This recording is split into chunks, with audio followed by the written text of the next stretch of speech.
Hello. In this video, we are going to talk about the concept of derivative as a rate of change.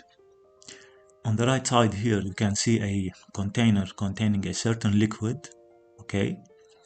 If we look here, we have at time x0. At time x0, the level of the liquid was f of x0. Now, if I added or filled this container with this liquid, okay, and I asked you to tell me at what rate I'm adding the liquid to this container. If I want to measure the rate by which I'm adding this liquid to this container, in order to find at what rate, simply, if I want to find the average rate, we simply find the change in the quantity divided by the change in time.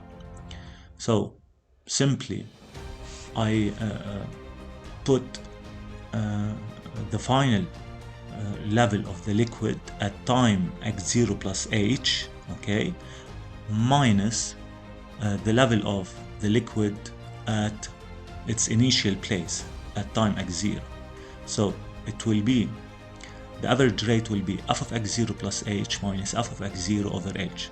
So you will tell me that we are filling this container at an average rate of f of x0 plus h minus f of x0 over h. This will be the average rate by which I'm filling this container. But I can't, using this average rate, I can't have a good idea at a specific time what will be the rate, right? It's an average rate.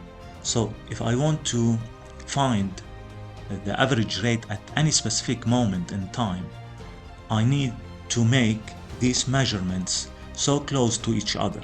I want to make f of x0 plus h, it's so close to f of x0, okay? It means I need to find the measurements at very close to each other. It means I need to make h approach 0, okay?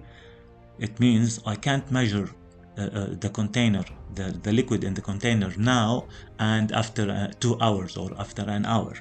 These two measurements will be so far away from each other. So what we are going to do is make h approach 0. So this measurement here is known as the derivative at x0. This measures the rate at any specific moment, at x0 for example, okay? So this is the derivative at x0. This is the definition of the derivative at x0. Let us work an example here using the definition. If I take this example, f of x equal x over x plus 1, I need here to find the derivative of f starting from the definition, which means in order to find f prime of x using the definition, I apply the formula we get here, which is limit as h approach 0 f of x plus h minus f of x over h, which is equal to limit as h approach 0 f of x plus h. It means instead of these x's I need to substitute x plus h, so it will be x plus h over x plus h, we have plus 1 so plus 1, minus f of x, it's the same as f of x, which is x over x plus 1, divided by h. Once we have two fractions, I need to simplify them. We should make common denominator, so this is limit as h approach 0, so this is the main fraction line. The common denominator in the numerator here, what's the common denominator between x plus h plus 1 and x plus 1? It's their product, okay? So it's x plus h plus 1 multiplied by x plus 1. So we should multiply the first numerator by x plus 1, so it's x plus h times x plus 1 minus x into x plus h plus 1 all over h. So this will be equal limit as h approach 0. This is the fraction line, so this is x plus h plus 1 multiplied by x plus 1, and in the numerator let's expand. We have x squared plus x plus hx plus h minus x squared minus xh or hx minus x all over h, which will be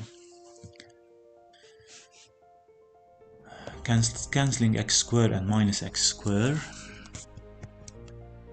cancelling hx minus hx, cancelling x and x.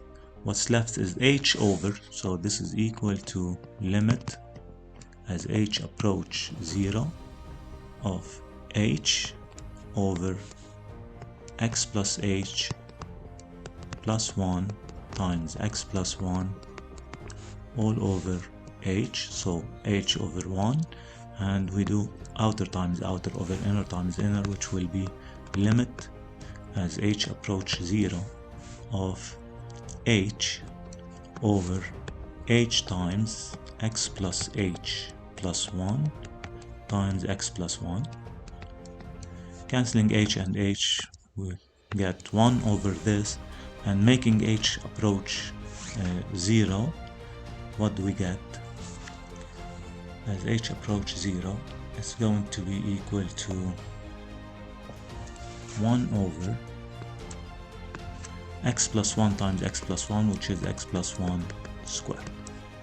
So this is f prime of x starting from the definition. Thank you. See you in the next videos.